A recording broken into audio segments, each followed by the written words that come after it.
Hello అండి. నా పేరు నవీన్. మా నాన్న పేరు రఘురామయ్య. ఆయన మా ఊరిలో టీచర్గా చేసి రిటైర్ అయ్యారు. మా అమ్మ జానకీదేవి గృహిణి. భర్త అడుగుజాడల్లో నడిచే భార్య. అమ్మా నాన్నకి నేను ఒక్కడనే కొడుకును. నేను మన దేశంలోని మెట్రోపాలిటన్ సిటీస్లో ఒక సిటీలో ఉంటాను. అక్కడే వ్యాపారం మొదలుపెట్టి ఇప్పుడు దాన్ని బాగా అభివృద్ధి చేశాను. ఇక్కడ ఉండే వాళ్ళకి లాగా నేను ఎప్పుడూ డబ్బు డబ్బు అని తిరిగేవాడిని. మనుషుల విలువలు, మానవత్వం అనే మాటలు నాకు భూతాల్లాగా అనిపించేవి నాకు ఒకప్పుడు. కానీ మా నాన్న కోరిక నాకు జీవితం అంటే ఏమిటో తెలిసేలా చేసింది. నాలో ఉన్న అహంకారం, డబ్బు మదం అన్నీ అన్ని కూకటి వేళ్లతో సహా తొలగిపోయాయి. ఇది జరిగి 2 సంవత్సరాలవుతుంది. నాన్న అప్పటికి హాస్పిటల్లో జాయిన్ అయి వారం రోజులైంది. లివర్ పూర్తిగా పాడైపోయింది. మరో 2-3 రోజులు మించి బతకరని డాక్టర్లు తేల్చేశారు. మొదటి 2 రోజులు ఐసీయూ గదిలోకి వెళ్ళడానికి నాకు ఇబ్బందిగా అనిపించలేదు. కానీ నాన్నకు నేను ప్రామిస్ చేశాక ఇప్పుడు ఆ గదిలోకి వెళ్ళాలంటే మాత్రం భయమేస్తుంది. కానీ తప్పదు. మెల్లగా ఆ గదిలోకి వెళ్ళాను. ఆ స్థితిలో నాన్న నా వంక బేలగా చూశారు. ఆయన కళ్ళల్లో ఒకటే ప్రశ్న, నువ్వు చెయ్యగలవా? పెదవులు బిగబట్టాను. మాట ఇచ్చినప్పుడు చాలా సులభం అనిపించింది. ప్రయత్నం ప్రారంభించగానే ఎంత కష్టమో అర్థమైపోయింది. చెయ్యగలనన్న నమ్మకం నాకు మెల్లగా తగ్గిపోతుంది. మరో రోజు 2 రోజుల్లో నేనెంతో ఇష్టపడే నాన్న నన్ను "ఉహుం, ఈ లోకమే వదిలి వెళ్ళిపోతారు." డాక్టర్లు ఆ విషయం తేల్చి చెప్పేశారు. నాన్న నాకు జీవితంలో అన్నీ సమకూర్చి ఇచ్చారు. కానీ ఏనాడు ఏది అడగలేదు. చనిపోతానని తెలిసాక ఒక్క కోరిక, ఒకే ఒక్క కోరిక కోరారు.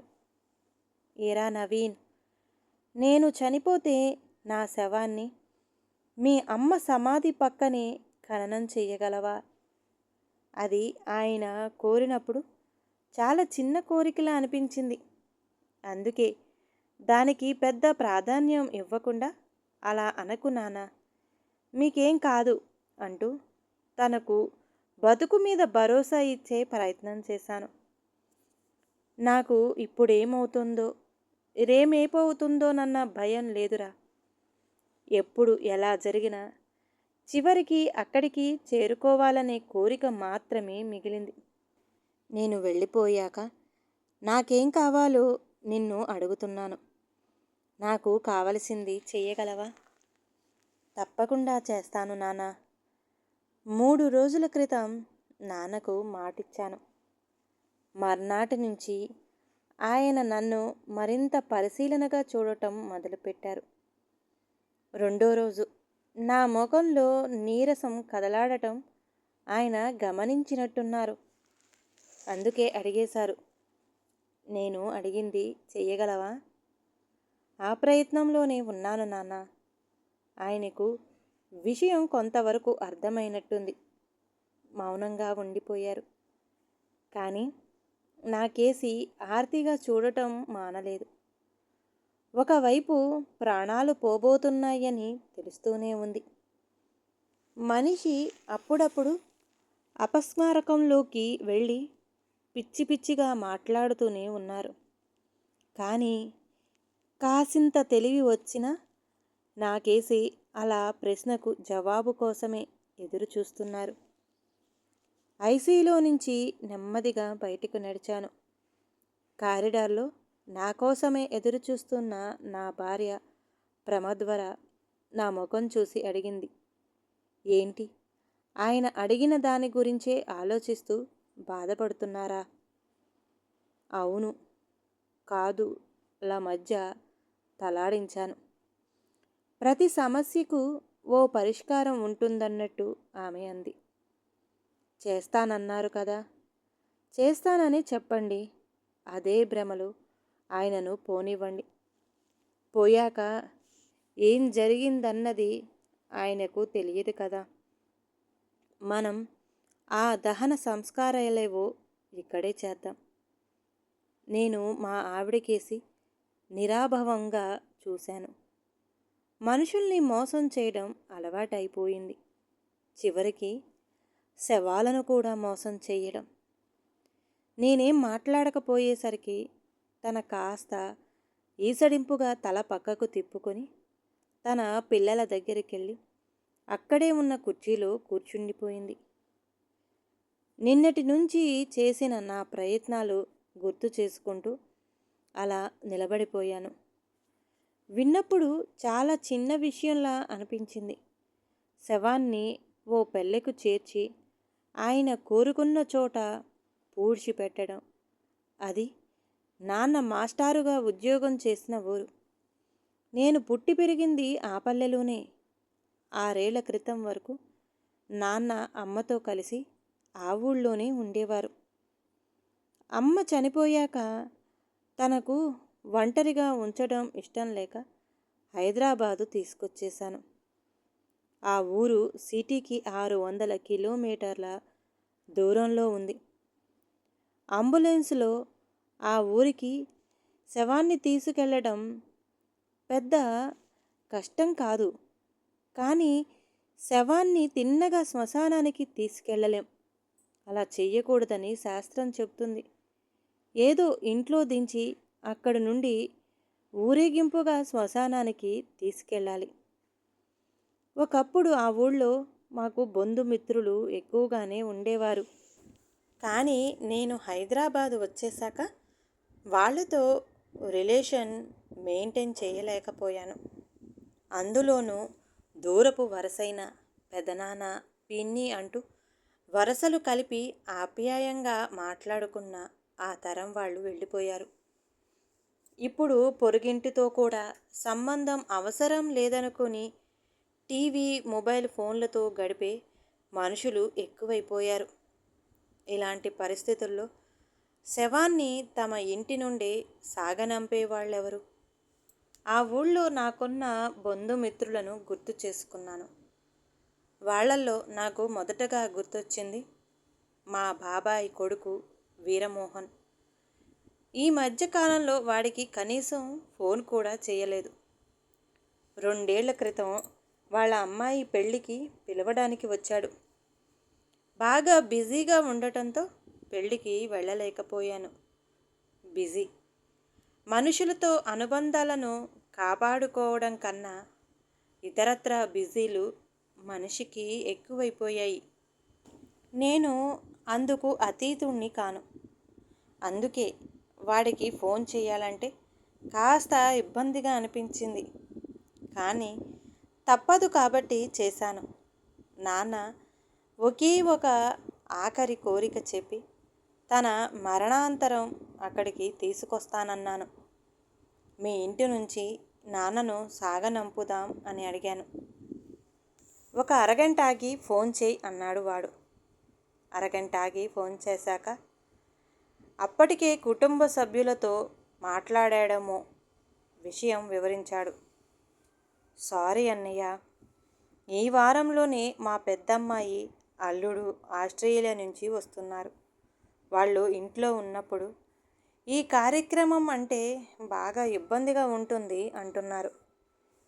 అందులోనూ అమ్మాయికి సంవత్సరం బాబు. ఏమనుకోకు అన్నాడు. జీవితంలో ఏ విషయంలోనూ తిరస్కారం భరించలేని స్థితి నాదని నా ఉద్దేశం. నన్ను నేను కంట్రోల్ చేసుకుంటూ దీర్ఘంగా విశ్వసించాను. తిరస్కారం తాలూకా అవమానాన్ని మించిన భయం మొదటిసారి కలిగింది.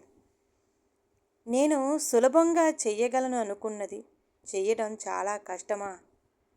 ఆ ఊళ్ళో వాడొక్కడే కాదు, నేను పుట్టి పెరిగిన ఊళ్ళో నాన్నను తమ ఇంటి నుంచి శ్మశానానికి సాగనంపడానికి నాకంటూ ఎవరూ లేరా?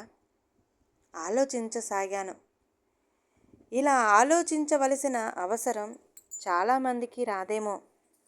ఒక్కసారి ఆలోచిస్తే, అంచనా వేస్తే మనకంటూ ఎవరైనా మిగిలి ఉన్నారో లేదో అర్థమవుతుంది. అలా ఆలోచిస్తుంటే నాకు నా ఫ్రెండ్ రఘు గుర్తుకొచ్చాడు. మా నాన్నను వాడి ఇంటి నుంచి శ్మశానానికి సాగనంపటానికి వాడు ఒప్పుకుంటాడనే అనుకున్నాను. వాడికి ఫోన్ చేసి విషయం చెప్పాను. వాడు సారీ అంటూ అలా అనడానికి గల కారణాలు వివరించాడు. ఒక ఇంటి నుంచి శవాన్ని తరలిస్తే ఆ ఇంటికి అంటిన మైల శుద్ధి చెయ్యాలి. పొంతులు గారి చేత శాంతి పూజలు చేయించాలి. అంతేకాదు, శవాన్ని తరలించేటప్పుడు వెలిగించిన దీపం పెద్ద కర్మ వరకు వెలుగుతుండాలి. పెద్ద కర్మ కూడా ఆ ఇంటిలోనే చేయాలి. ఇదంతా చాలా కష్టం నవీన్. సాటి జీవిని ఇష్టంగానైనా కష్టంగానైనా భరించగలిగే మనిషి పార్థివ దేహాన్ని ఏ విధంగానూ భరించలేడన్న నిజం నాకు అర్థమైంది. చాలా బాధగా అనిపించింది. బాధ కన్నా కర్తవ్యం నన్ను భయపెట్టసాగింది. ఎలా ఎలా ఆయన బేలచూపులే నాకు గుర్తుకొస్తున్నాయి. ఎంతో గొప్ప స్థితిలో ఉన్నాననుకున్న నేను నాన్న కోరిన ఆఖరి చిన్న కోరికను తీర్చలేకపోవడమా? బాధగా ఉంది. భయం వేస్తుంది. నా మీద నాకే జాలి కలుగుతుంది.